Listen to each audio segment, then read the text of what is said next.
excited to do this devotion with you all today. I'm going to be focusing on the story of Jacob wrestling with God, but before I do that, I'm going to give some background information just to show like how important this event was. So, before Jacob was even born, God promised that his plan would be worked out through him and not his twin brother Esau. So whenever they were born, Esau came out first, and Jacob came out holding on to his brother's heel. And the term he grasped his heel figuratively is going to mean he deceits. So from the beginning, God knows this person's going to be deceitful, but that doesn't change anything. He is still like, I'm going to use this person to make my plan work. And Jacob proves himself to be really deceitful throughout his life. In the beginning, he stole his brother's birthright, and then he stole his father's blessing to his brother. And this doesn't change anything. God is still like, that's him. That's my person. And that should mean something to us. We're regular people too, just like Jacob was. He sins, we sin. This doesn't change anything. God was still like, I'm going to use him. Which should show that like, God uses us too, no matter your flaws. You are his person, no matter what it is. So now I'm going to go into the Word, and I'm going to be reading out of Genesis 32, verses 24 through 28, if you want to read along. So Jacob was left alone, and a man wrestled with him till daybreak. When the man saw that he could not overpower him, he touched the socket of Jacob's hip, so that his hip was wrenched as he wrestled with the man. Then the man said, Let me go, for it is daybreak. But Jacob replied, I will not let you go unless you bless me. The man asked him, What is your name? Jacob, he answered. Then the man said, Your name will no longer be Jacob, but Israel, because you have struggled with God and with humans and have overcome.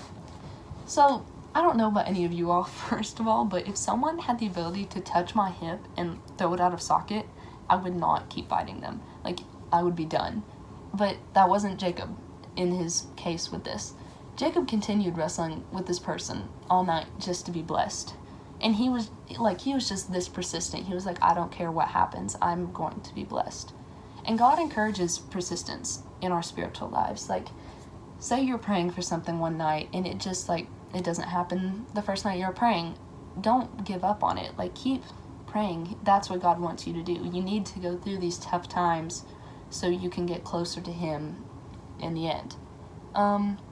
God gave many people different names throughout the Bible, like Abraham and Peter, for examples, and their new names are symbols of what God has done for their lives. And here we have Jacob, who is the ambitious deceiver who became Israel, one of God's most persistent followers. Like, he was learning to have an ongoing relationship with the man who fought for him, but also fought him. Like, he learned to make a relationship with God. And that's amazing how quickly God turned this person around from someone that literally stole from their family twice, didn't care about anyone, was the most selfish person, and God made him one of his followers to help spread the word. And that leads me to a question of like, can you think of a time when God made himself known to you, and did you allow yourself to follow what was given? Like, did he ever present to you an offer, like a path that he wants you to follow? Or has he yet? Because we're all children of God. We all know that he has something in plan for us. But have you taken what he's given for you? Are you waiting for him to come to you? Or are you trying to find him? And that can be the difference with Jacob. Like, younger Jacob was waiting for God to come to him. He was sitting in like a desert of his own mistakes. He was like, God will come to me if he really wants to. And then older Jacob, whenever he became Israel, was like, I'm following God. I will openly show him my desires, and I will be one of his followers. And that's just like a question for all of us on what do we want to be? Do we want to be more like the younger Jacob or like the older Jacob? And be more like, did he ever present to you an offer, like a path that he wants you to follow? Or has he yet? Because we're all children of God. We all know that he has something in plan for us. But have you taken what he's given for you? Are you waiting for him to come to you, or are you trying to find him? And that can be the difference with Jacob. Like, younger Jacob was waiting for God to come to him. He was sitting in like a desert of his own mistakes. He was like, God will come to me if he really wants to. And then older Jacob, whenever he became Israel, was like, I'm following God. I will openly show him my desires, and I will be one of his followers.